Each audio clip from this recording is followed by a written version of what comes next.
Mae'n rollercoaster, mae'n drist, mae'n hapus, mae'n ddoniol, mae gymaint yn digwydd ynddo fe, a mae gyda fe neges glir iawn, bwysig iawn hefyd. Dwi'n meddwl mae gymaint o heine yn y ddrama, mae'n llawn hiwmor, mae yna ddrama, mae yna dywyllwch, mae yna oleuni, mae yna ganu.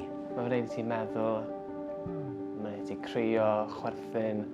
So ie, mae rhywbeth am pawb yn y fe, so dwi'n ei gweld Tylwyth.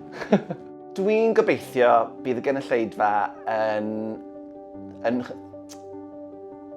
dod i ffwrdd o ddrama wedi chwerthin, wedi teimlo, wedi crio, wedi teimlo emosiwn a wedi meddwl ac ystyried ac adlewyrchu falle.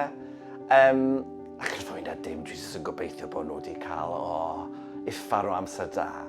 It's a gem to come into something 10 years later. Dwi'n meddwl bod ysgrifennu daf, mae cyfarwyddo arwel, mae'r criw actorion sydd gyda ni yn gyfuniad sydd yn gwneud noson o theatr gwych.